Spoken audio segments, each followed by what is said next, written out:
Amén, gloria a Dios en esta mañana. Qué bueno que vino, qué bueno que se esforzó.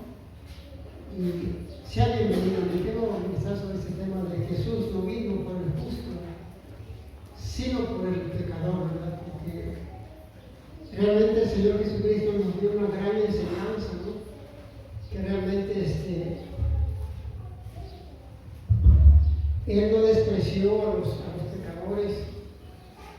Él, cuando miraba a una multitud de personas que estaban ahí, Él se les acercaba, ¿verdad?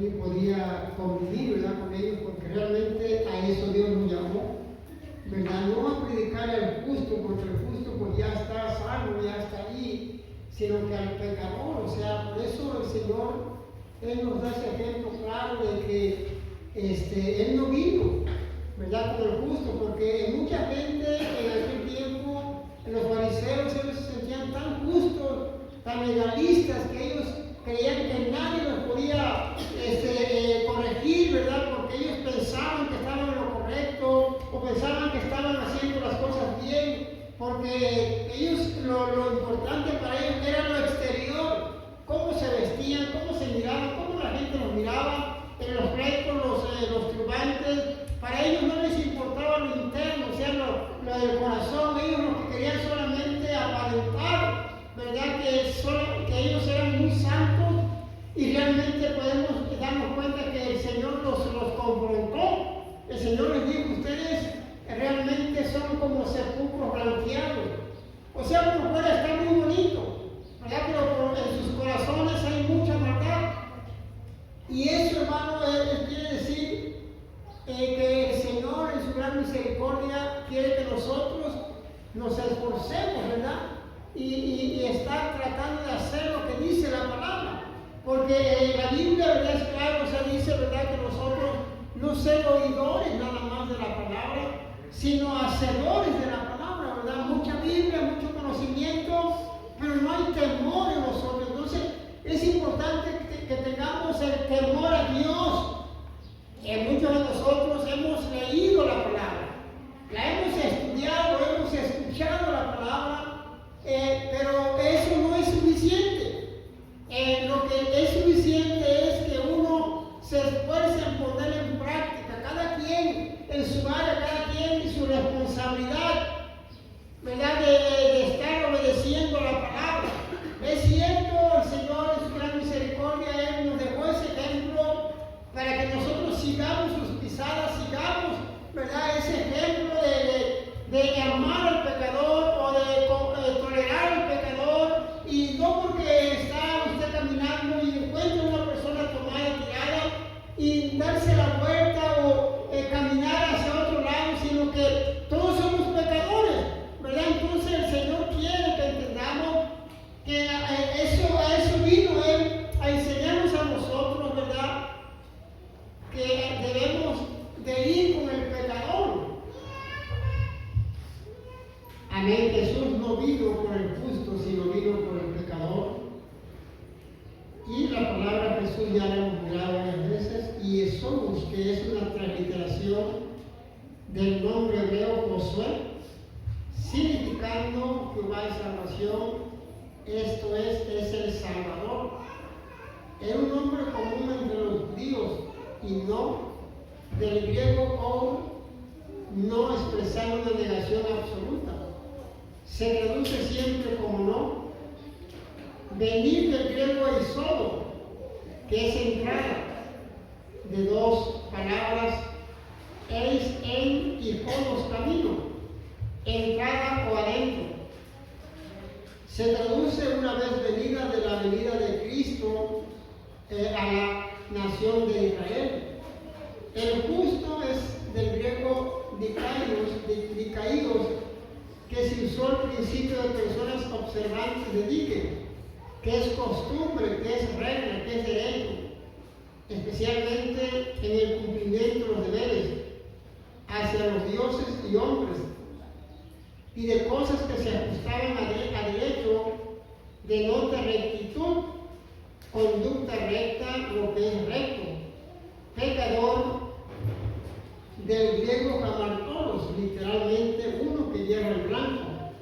significando que no debe imponerse, es el término más usual para describir la condición caída de los hombres. Vamos a entrar en nuestro texto base y está ahí en Mateo 9, Mateo 9:13.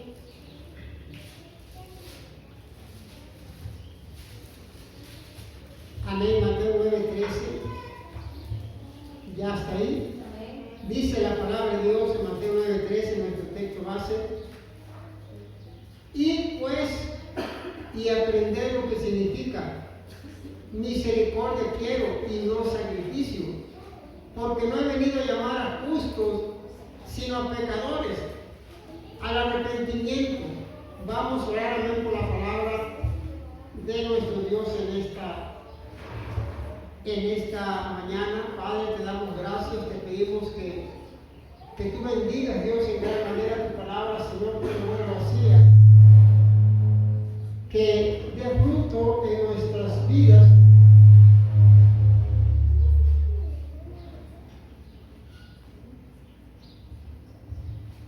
Te damos las gracias, Señor, te damos la alabanza y la gloria, y tal vez los que puedan escuchar, amén, esta palabra también puedan ser bendecidos en este día. Te damos gracias, te lo pedimos en el nombre de nuestro Señor Jesucristo. Dice un fuerte amén. Amén. Y pues, y aprender lo que significa, en el cual enfatiza la absoluta prioridad de los principios morales sobre los requisitos ceremoniales. Los fariseos tendían a prestar atención a lo de fuera, a ritual y los aspectos ceremoniales de la ley de Dios, en detrimento de sus preceptos morales, externos e internos.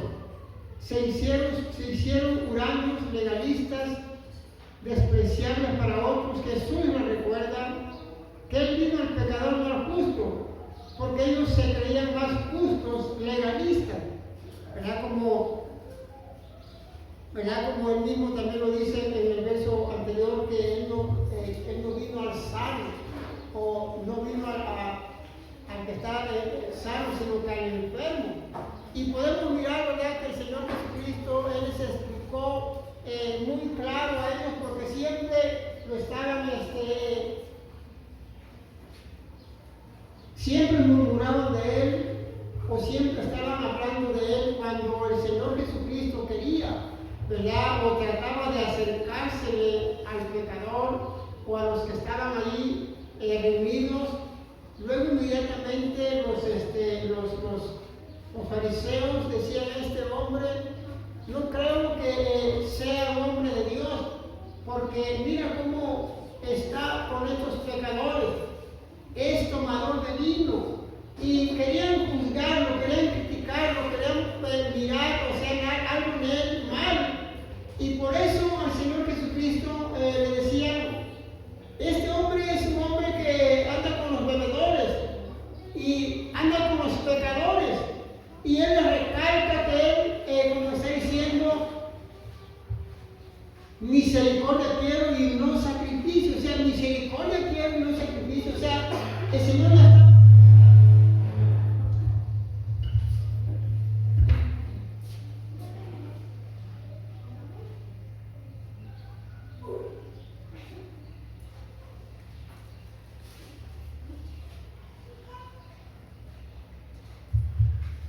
Es que es por partes, todo por partes y partes. Es que yo quiero.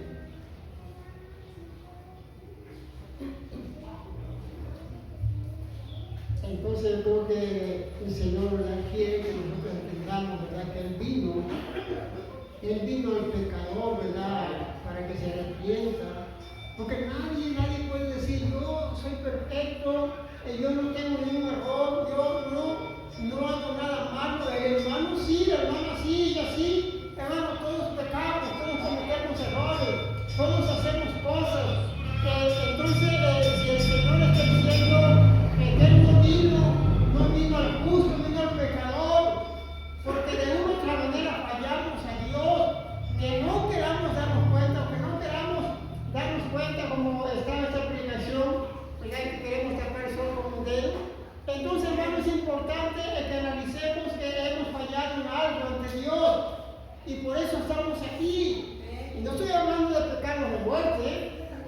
Estamos hablando de alguna actitud, alguna situación. Y es importante entender que todos somos pecadores. Y el Señor a eso vino, al pecador. ¿Para qué? Para salvarlo. Y ellos no entendían, ¿verdad?, de que el Señor quería, ¿verdad?, que la gente se salvara y se fueran al arrepentimiento o trataran de arreglar sus vidas como a los fariseos. Él les hablaba con la verdad, decía: ustedes se ven muy bien, pero tienen que arreglar sus vidas. Ellos, de tal manera que no se daban cuenta que el Señor les estaba dando oportunidad de salvación para sus vidas, pero no entendían eso. Se creían legalistas, se creían que estaban bien. El que estaba mal era el Señor Jesucristo, decían ellos, ¿verdad? Porque sus discípulos entraron al sembradío y empezaron a comer espigas, ¿verdad? De trigo o de cebada. Y para ellos fue un gran pecado entrar y no lavarse las manos. Y el Señor dice: lo que entra no te preocupes, porque se sale. Preocúpate por lo que sale, dice, de tu corazón, porque de ahí salen cosas buenas y malas. Voy a leerles una ilustración de un anciano que tuvo un sueño. Camino del infierno. Un anciano que siempre había vivido en pecado tuvo una noche un sueño. Se veía encerrado en un tren con destino al infierno. De vez en cuando se detenía para tomar nuevos pasajeros. Entraban hombres y mujeres llevando grandes equipajes de cosas que habían robado o adquirido en el fuego. Unos parecían decentes, otros llevaban señales de vicios y embrutecimiento. Pero de repente se oyó un grito: ¡infierno! ¡Infierno! ¡Bajen todos! En ese momento despertó asustado el anciano. ¿No es este un sueño ordinario?, dijo, sintiéndose contento. Sin embargo, de que fuese un sueño. Esto no es un sueño ordinario, es un aviso de parte de Dios. Ahora veo que me hallo en el camino del infierno. Se levantó de su cama el anciano, se echó articulado de rodillas, implorando el perdón de sus pecados en el nombre de Jesús. Y de aquella noche comenzó una nueva vida. Hermano, yo creo que este hombre era un hombre común y corriente. Tal vez conocía de la palabra, tal vez le habían hablado, pero él se vio en ese sueño que se iba al infierno con muchas personas y despertó. Y qué bueno que fue un sueño y fue una oportunidad para que él se arrepintiera de sus pecados y más bien buscara de Dios y dejara el pecado, dejara la maldad. Entonces es importante, hermano, esto, porque a veces Dios nos habla de muchas maneras, en sueños, tal vez por la palabra de Dios. Entonces Él te va a hablar de muchas maneras, pero la cuestión no es nada más escuchar, sino que yo creo que es mejor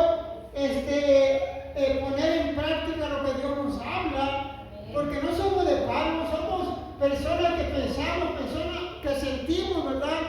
Y escuchamos las cosas y podemos discernirlas. Entonces, si es necesario que nosotros analicemos, ¿verdad?, cuando el Señor nos habla, para mirar cómo estamos ante Dios, independientemente de tu hermano. Deja en paz a tu hermano, deja en paz a tu hermana, que cada quien va a dar cuenta de su vida. ¿Qué de ti de mí? ¿Verdad? ¿Cómo estamos ante Dios? ¿Cómo vivimos ante Dios? Esto no es una religión, esto no es una hostia más, no, esto es algo real, es una relación personal con Dios. Tu vida, o sea, mi vida, o sea, cada quien tiene que estar en esa comunión con Dios. ¿Verdad? Qué bendición que tuvo esa oportunidad, ¿verdad?, de reconciliarse ¿verdad? Con el Señor Jesucristo. Y eso es una bendición, porque el Señor Jesús vino a eso. Vino a salvar lo que se le ha perdido, o vino al pecador. Entonces yo creo que no estamos aquí por pecadores, ¿no? Porque Él nos ha redimido. Vamos a seguir leyendo la palabra de Dios ahí en Lucas. Lucas capítulo 15. Vamos a seguir leyendo la palabra de Dios. Lucas 15, del 1 al 2. Dice la palabra de Dios de esta manera: se acercaron a Jesús todos los publicanos y pecadores para oírle. Los fariseos y los escribas murmuraban diciendo: este a los pecadores recibe y con ellos come. Realmente, hermano, es preocupante con esas personas legalistas, los fariseos y todas esas sectas de aquel tiempo, con los escribas, cómo murmuraban de algo que podían mirar ellos, que el Señor Jesucristo iba con los pecadores, pero sanaban a gente, se restauraba la mujer que estaba en prostitución, fue salvada y fue rescatada de esa vida que llevaba. Pero ellos no miraban eso, sino que ellos miraban se puede decir que sus intereses personales, en el aspecto de que ellos solamente les importaba lo exterior o su vestuario. Para ellos era lo más importante, pero lo interno no era importante para ellos. Entonces, hermano, por eso podemos mirar aquí que solamente ellos murmuraban, solamente ellos se encargaban de murmurar y murmurar del Señor Jesucristo, cómo andaba o se acercaba con los pecadores. Decía: este hombre no creo que sea de Dios, porque se le acercan los pecadores, porque un fariseo, para él, no tan fácil se acercaba a una mujer que viviera, por ejemplo, en la prostitución. ¿Cuándo se iba a acercar para explicarle la palabra del Señor? Entonces, pero sí, para murmurar, para criticar, para señalar al maestro, sí estaban listos para murmurar.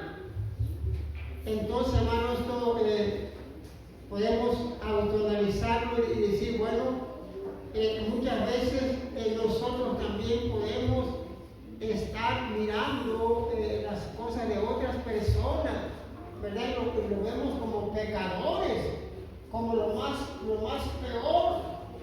Y empezamos a estar señalando, porque el que está señalando es que se siente muy santo o más limpio que todos, ¿no? Porque ellos están diciendo: este hombre, si realmente es como él dice que es un hombre de Dios, ¿por qué está con ellos? ¿O por qué lo recibe? Recibió a este ciego, a este hombre que quería la vista y le dio la vista, o a estos hombres, este hombre que estaba ahí en el estanque Siloé, si era pecador, y le dio la oportunidad de que se levantara y se fuera a casa un día sábado. Y podemos decir muchas cosas, ¿verdad?, que ellos no podían discernir, ¿verdad? Que nosotros a veces podemos fácilmente hasta juzgar a una persona, ¿verdad? Porque se lleva con los pecadores, pero no hace lo que los pecadores hacen. O sea, se lleva con ellos, pero les comparte la palabra o les explica la palabra de Dios, y de esa manera conviven con ellos. Murmuraban, es como si se quejaran del Señor Jesucristo mediante las mentiras que propagaban entre la multitud. Estas quejas motivaron 3 parábolas que tenían el propósito de ilustrar el gozo de Dios por el arrepentimiento de los pecadores. A los pecadores recibe. Esta frase es la clave para la teología de parábolas que vienen a continuación después de estos versos. Cristo, Él no se avergonzaba de ser conocido como amigo de trincados y de pecadores, porque realmente el Señor a eso vino, a salvar al pecador. Vino a darle vida y vida de abundancia al pecador que no merecía nada, el pecador que merecía morir en una cruz, porque acuérdense que los malhechores lo subieron en esa cruz porque el que estaba en pecado tenía que morir en un madero, por pecador o por sus pecados que estaba haciendo. Ese era el pago que ellos podían hacer porque estaban en el pecado. Y ahí, hermano, nosotros hubiéramos muerto en esa cruz por pecadores, porque estábamos haciendo pecado tras pecado. Y el Señor vino a eso. Si imaginas si el Señor hubiera dicho, bueno, es que murmura mucho de mí, pues sabes que mejor ya me voy al cielo otra vez. Y pues allá los dejo yo a ellos que hagan lo que quieran. No, el Señor vino a cumplir lo que estaba escrito en las profecías, que Él iba a dar la vida por todo el mundo, que Él iba a ser molido por nuestros pecados. Este es el pan vivo que descendió del cielo. Iba a ser partido por ustedes, o sea, iba a ser golpeado ese cuerpo, iba a ser golpeado para redención del pecador, que eso somos nosotros que hemos sido redimidos. Ese es lo fuerte del aplauso del mundo.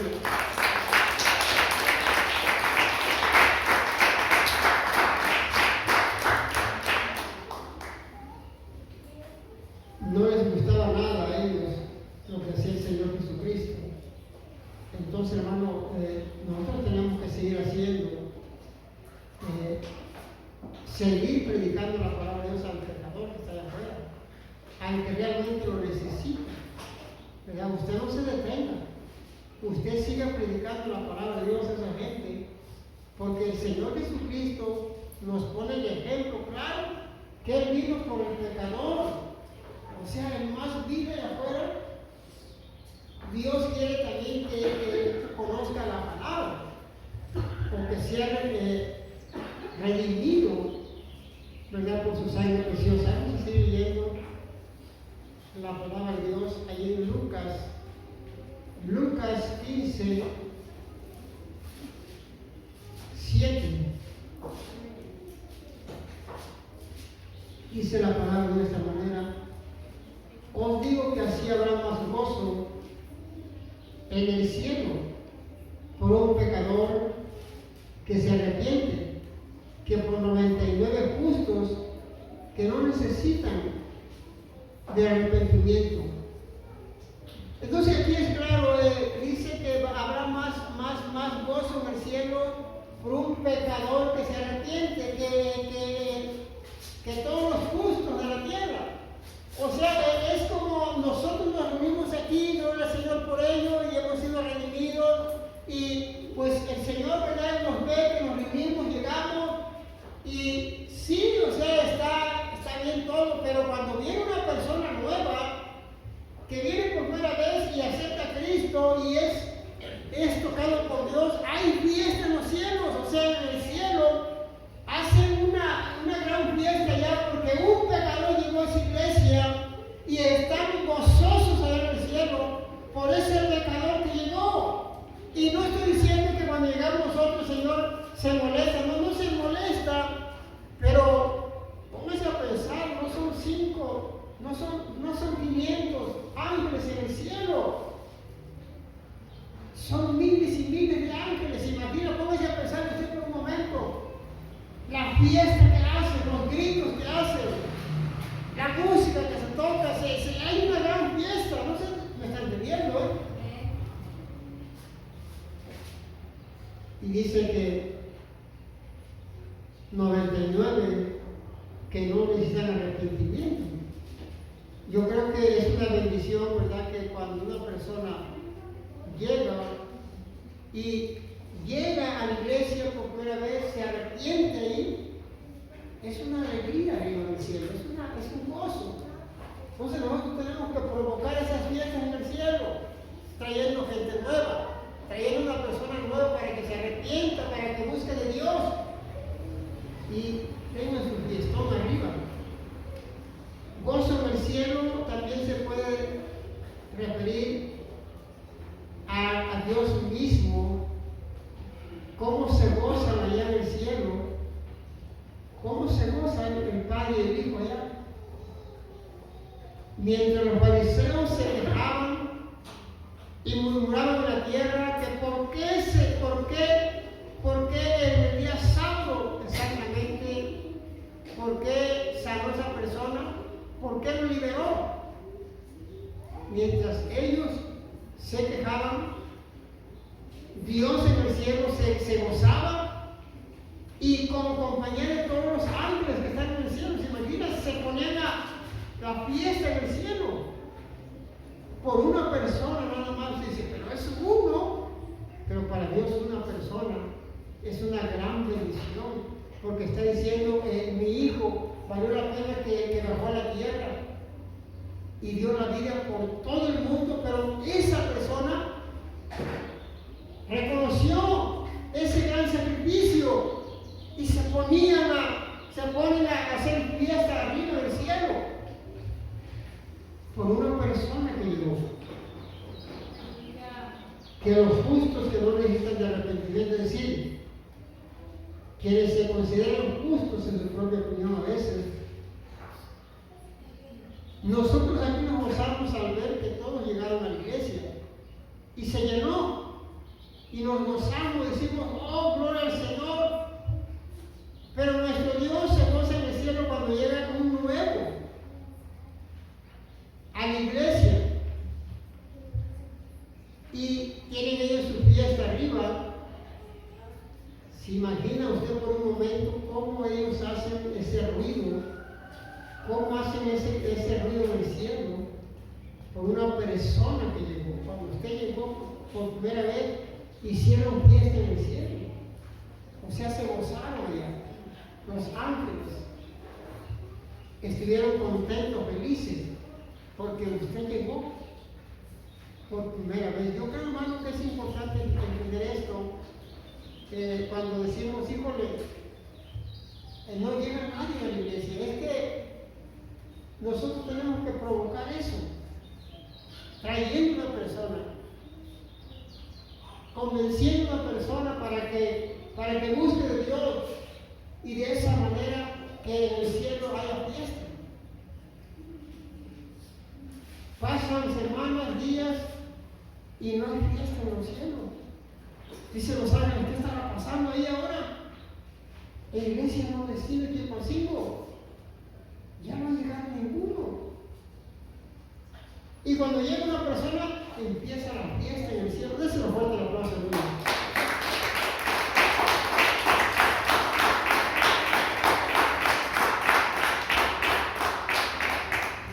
Vamos a seguir leyendo la palabra de Dios allí en Juan 5. Juan 5 del 1 al 14. Amén. ¿Ya está ahí? Dice la palabra de Dios: después de estas cosas había una fiesta de los judíos, y subió Jesús a Jerusalén, y hay en Jerusalén, cerca de la puerta de las ovejas, un estanque llamado hebreo Betesda, el cual tiene 5 pórticos. En esto yacía una multitud de enfermos, ciegos, cojos y paralíticos, que esperaban el movimiento del agua, porque un ángel descendía de tiempo en tiempo al estanque y agitaba el agua, y el que primero descendía al estanque después del movimiento del agua quedaba sano de cualquier enfermedad que tuviese. Y había un hombre que hacía 38 años que estaba enfermo. Cuando Jesús lo vio acostado y supo que llevaba ya mucho tiempo así, le dijo: ¿quieres ser sano? Señor, le respondió el enfermo, No tengo quien me meta en el estanque cuando se quite el agua. Y entre tanto que yo voy, otro desciende antes que yo. Jesús le dijo, levántate, toma tu lecho y anda. Y al instante aquel hombre fue sanado y tomó su lecho y anduvo. Y era de día, como que era día de reposo aquel día. Entonces los judíos dijeron, aquel que había sido sanado es día de reposo, no te es lícito llevar tu lecho. Él respondió, el que me sanó, él mismo me dijo, toma tu lecho y anda. Entonces le preguntaron, ¿quién es el que te dijo, toma tu lecho y anda? Y el que había sido sanado no sabía quién fuese, porque Jesús se había apartado de la gente que estaba en aquel lugar. Después le halló Jesús en el templo y le dijo, mira, has sido sanado, no peques más para que no venga alguna cosa peor. Podemos mirar esta historia, hermano, algo real, ¿verdad? Que le pasó a este hombre. No era fácil, era 38 años que estaba ahí, tirado, sin esperanza. Su familia estaba tal vez lejos, y pues él estaba tirado ahí, no podía caminar. Y otras personas tal vez podían correr. Cada vez que venía este ángel, se removía el agua y la persona que entraba inmediatamente era sanado, porque era algo que lo hacían de tiempo en tiempo. Entonces yo creo, hermano, que este hombre, cuando le dijo el Señor Jesucristo, ¿verdad?, que tomara su lecho y se fuera a casa, fue algo impresionante para él, porque 38 años tirado y de repente le dicen que se vaya y es sanado. Entonces, hermano, aquí los fariseos inmediatamente empezaron a juntar, a criticar. No te es lícito tomar tu lecho porque es sábado y el día sábado no se hace ninguna actividad. Y entonces el Señor Jesucristo lo encuentra en el templo a este hombre, ya sano, claro. Y le dice, mira, no vuelvas a pecar, porque te puede venir una cosa peor a tu vida. Sabemos que Job no pecó, Job él no hizo nada malo y le dio la sarna maligna, ¿se acuerdan? Entonces, no todos los pecados quiere decir que la persona está enferma por un pecado, pero algunos sí. Amén, esta fiesta de los judíos o la puerta de las ovejas es una referencia probablemente a la puerta que se identifica en el libro de Nehemías 3:1 al 32 o Nehemías 12:39. Eso lo lee usted en casa, ahí cuando esté ahí en su casa. Es una apertura pequeña en la muralla al norte de la ciudad, justo al oeste, de la esquina noreste. Hay un estanque. Algunos han sugerido que Juan escribió su evangelio antes de la destrucción de Jerusalén, en el año 70 después de Cristo. Betesda es la transliteración griega de un nombre griego arameo que significa casa de rebosamiento, y se reunían los enfermos alrededor del estanque. Es posible que corrientes intermitentes alimentaran el estanque y ocasionaran el movimiento de las aguas, y el agua era rojiza a causa de los minerales. Por eso se consideraba medicinal. 38 años, la gente lo miraba siempre tirado ahí, y Dios, Jesús lo sanó. Por eso se dieron cuenta de ese gran milagro. Y le dijeron, no peques más, el Señor le dijo, para que no te venga una cosa peor. Y aquí indica esto el Señor Jesucristo, que fue consecuencia de su pecado. Dios conoce al ser humano, Dios conoce a toda la gente. Entonces podemos mirar ahí que el Señor conocía a ese hombre, porque Él conoce a todas las personas, ¿se acuerdan?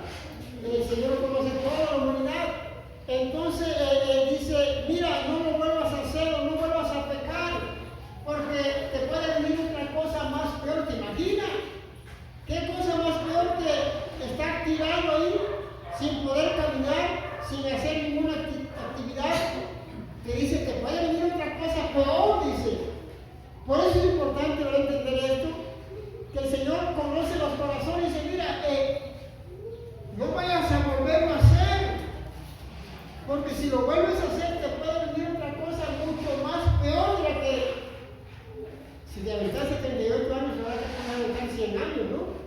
O sea, una cosa peor va a ser. Amén, yo creo que este hombre la pensó, ¿no? O sea, este hombre que estuvo ahí 38 años, dijo, no, si estuve 38 años tirado y me está diciendo que no lo vuelvo a hacer, pues ya no lo voy a hacer. Yo creo que era para reflexionar, ¿no? Para autoanalizarse, porque el Señor conoce la condición de cada ser humano. Él conoce a cualquier ser humano. A él no necesitaban decir, no, ese hombre tiene 28 años retirado. No necesitaba, porque él conoce todo. En cuanto llegó, lo miró y el Señor sabía toda su historia y su pecado, lo que había hecho. Vamos a seguir leyendo la palabra de Dios. Ahí en Romanos. Amén, Romanos 3, 23 al 25. Romanos 3, 23 al 25, ¿ya está ahí? Dice la palabra de Dios, por cuanto todos pecaron y están destituidos de la gloria de Dios, siendo justificados gratuitamente por su gracia, mediante la redención que es en Cristo Jesús, a quien Dios puso como propiciación por medio de la fe en su sangre, para manifestar su justicia a causa de haber pasado por alto en su paciencia los pecados pasados. Todos dicen habían pecado y estaban destituidos de la gloria de Dios, como usted y yo. Estamos perdidos, estamos destituidos de la gloria de Dios o de sus promesas. Estamos perdidos, marginados, sin esperanza. Pero viene el Señor con su gran misericordia, nos justificó ante el Padre, de que ahora ya Él nos perdonó los pecados, hizo la redención, o sea, pagó el precio por nuestros pecados. Y ese precio es a precio alto, a precio de sangre de nuestro Señor Jesucristo, que nos ha redimido, porque estamos destituidos de la gloria de Dios. Entonces, que estemos aquí en esta hora es por pura misericordia. Que estemos aquí en este momento adorando y glorificando al Señor es por su gracia, por su amor. Pero estamos destituidos de la gloria de Dios. Estamos perdidos, no hay esperanza para nosotros. Y viene el Señor, muestra su amor y da la vida por nosotros, por los pecadores que somos nosotros, para que uno entienda que es por gracia. Es un don que no merecemos, es algo que no merece nadie. La salvación, por eso es por gracia. Es como cuando una persona hizo algo malo y el Señor le dice, estás perdonado. O lo que hiciste no pasa nada, yo te perdono. Si tus pecados son tan rojos como la carmesí, los hago blancos como la blanca lana. Entonces, esa es la gracia de Dios. Lo que hiciste, tu pecado y mi pecado, son perdonados por Dios, por su misericordia. Aunque no merecíamos nada, merecíamos la muerte, merecíamos el fuego eterno, y viene el Señor Jesucristo y nos da ese perdón.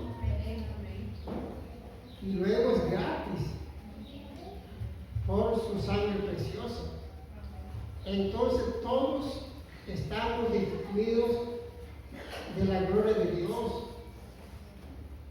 Pecado chiquito, pecado grande, no, este es un pecado chiquitito, es pecador, como tanto como el que mató, como el que secuestró, es pecado. Ahora sabemos que hay pecados de muerte y pecados que no son de muerte, como dijo Pablo, no me digas que te digan los pecados de muerte, que ya lo sabemos. Justificados, es decir, significa que somos justos ante Dios, dice, pero por la sangre preciosa del Señor Jesucristo.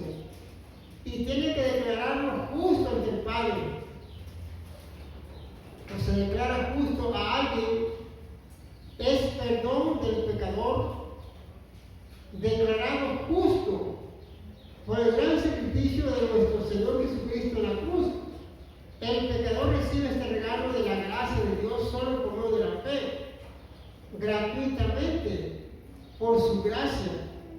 La justificación es un regalo gratuito y generoso que Dios otorga al pecador arrepentido, que cree y nos perdona los pecados pasados por su perdón y misericordia, porque lo hicimos por ignorancia. Está el ejemplo como este juez.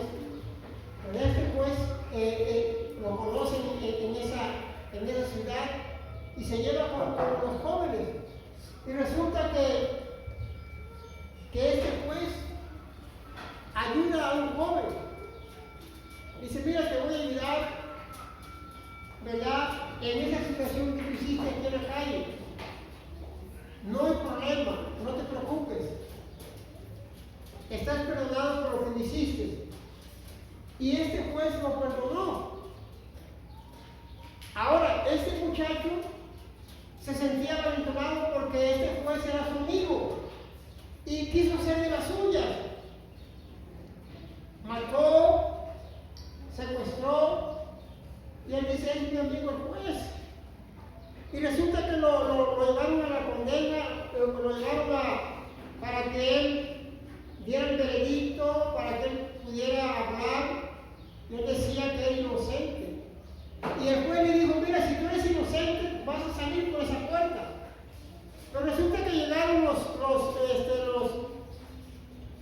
testigos oculares o los que miraron el acto, y el juez le dijo, ¿sabes que yo no puedo hacer nada por ti? Aquella vez sí te ayudé, te salvé, pero ahora estamos bajo la ley y la ley es la ley. Se tiene que cumplir lo que dice la ley. Y ese ejemplo es claro que ahorita nosotros aquí pedimos perdón a Dios y nos perdona. Pero cuando ya estemos ahí frente a la presencia del Señor para dar cuenta, ya ahí ya no va el Señor ser nuestro abogado, sino que ahora Él va a estar ahí, pero ya no para interceder por nosotros, porque ya lo que se hizo en la tierra se hizo. Entonces es importante entender esto, que ahorita es la oportunidad, ahorita, en la tierra, pedir perdón a Dios, pedir otra oportunidad a Dios. Ya cuando estemos en la presencia de Él, ya no se puede hacer absolutamente nada. Déselo fuerte el aplauso al Señor.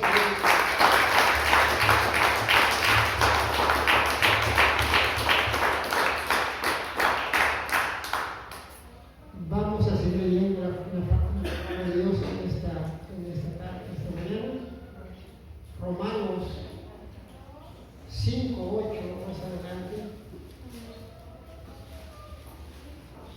Amén, dice la palabra de Dios de esta manera.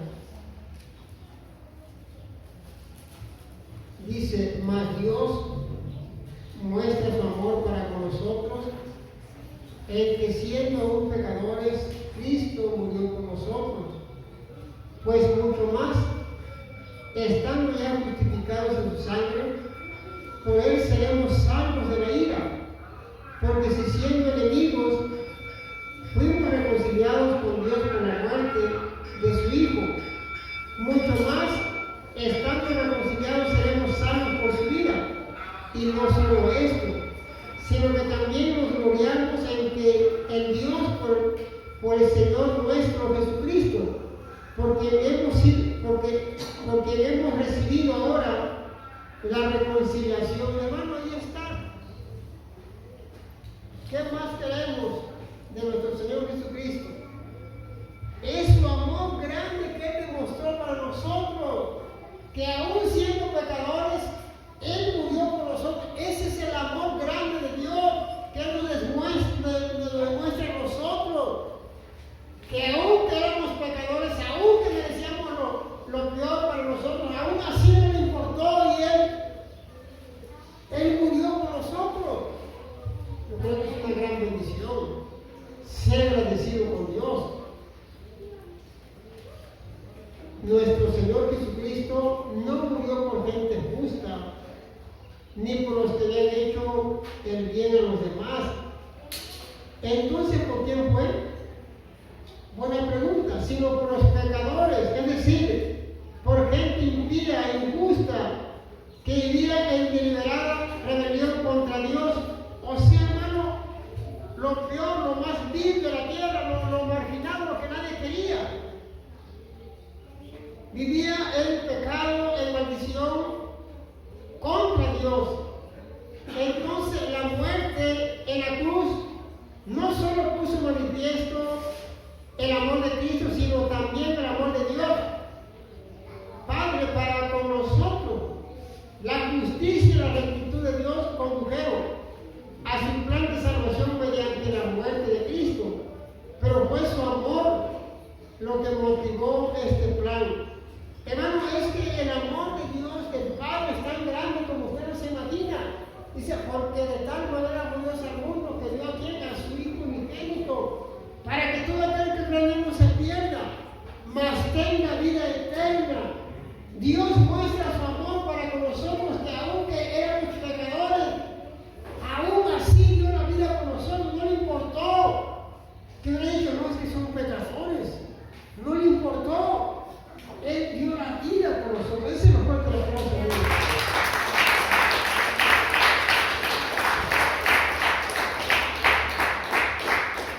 Por eso dice la Escritura que Dios es amor. Y el que está en Cristo, no el que tú eres. Dios es amor. Dice, y el que ama a Dios es que ha entendido, ¿verdad? Que Dios es amor cuando nos amamos unos a otros. Porque Dios es amor. Y si es amor, tenemos que reflejar ese amor hacia los demás con nuestras acciones, nuestras actitudes. Pecadores, gloria al Señor por ello, pero Dios aún así mandó a su Hijo para que nosotros tuviéramos la esperanza de la vida eterna. Vamos a leer ya por último 1 Timoteo.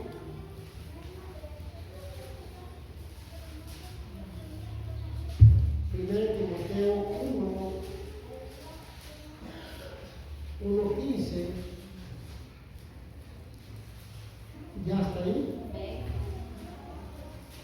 Dice la palabra de Dios, palabra fiel y digna de ser recibida por todos, que Cristo Jesús vino al mundo para salvar a los pecadores, de los cuales yo soy el primero.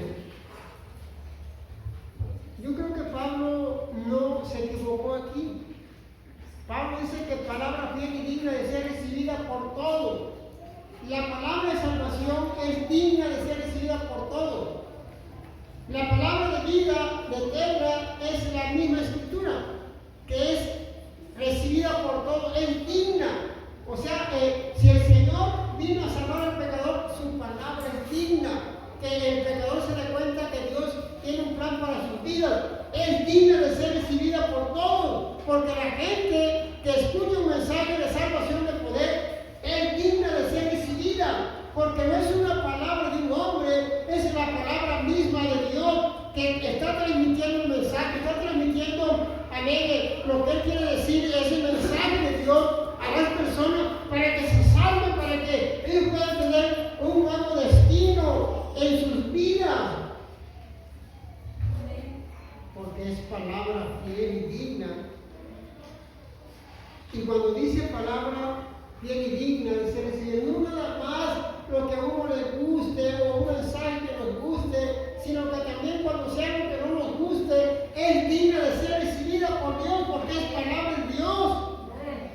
Dice que Él muestra su amor para que nosotros que estamos viviendo en pecado, Él murió por nosotros, porque somos pecadores. Y a eso vino el Señor, por los pecadores. Y Pablo es un hombre humilde, de los cuales yo soy el primero. Nada que ver como el fariseo y el publicano. ¿Qué decía el fariseo? No, yo no soy como estos hombres pecadores, adúlteros, fornicarios. Yo sí, dice, yo diezmo de todo lo que gano y ayuno 2 veces por semana. Yo no soy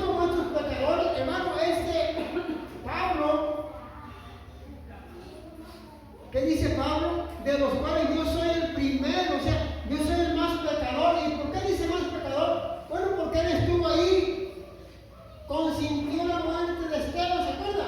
Él estaba ahí, Saulo, ahí estaba ahí, échenme la ropa, sí, para que puedan maniobrar bien, para que puedan agarrar las piedras muy a cómodo, échenme su ropa. Y él ahí, estuvo ahí, consintiendo la muerte. Y aparte después empezó la persecución en contra de las iglesias cristianas en ese tiempo. Y Pablo dice, por eso yo soy el más pecador, porque yo perseguía la iglesia. Yo creo, hermano, que Pablo dice él, yo soy el más pecador. Nada que ver como el fariseo, ¿verdad? El fariseo se elevó y se puso hasta arriba. Pero de ella se cayó porque dice el Señor que se justificó el pecador, que él. Palabra fiel y digna de ser recibida. Esta es una expresión que antiguamente se hacía en las iglesias de las verdades cardinales del Evangelio o la sana doctrina para salvar a los pecadores. Esta palabra fiel se basaba en las declaraciones de Jesús, registradas en Mateo 9:13, lo lee en casa, y Lucas 19:10. El primero, dice Pablo, esta expresión tiene que ver con rango, ya que muchos podrían considerarse peores pecadores que un blasfemo que además persiguiera la iglesia de Dios. Pero él se puso como ejemplo, dice, yo soy el más pecador. Entonces, hermano, la misma palabra de Dios es digna de que la podamos recibir cualquier persona. Es digna que se reciba la palabra, porque no es una palabra de un hombre, es palabra de Dios. Escucharla, asimilarla y discernirla y decir realmente esto que estoy escuchando, esto me sirve y tengo que considerarlo y analizar nuestra propia vida. Si estamos bien, en todo gloria, y si estamos mal en algo, reconocer y llegar con el Señor Jesucristo. Señor, soy pecador, ayúdame, yo quiero seguir adelante, quiero servirte, quiero agradarte, y me voy a esforzar por cada día ser mejor cristiano, cristiana, para un día estar en la presencia del Señor, que me diga el Señor, en lo poco fuiste bien, en lo mucho te pondré, entra en el gozo de tu Señor.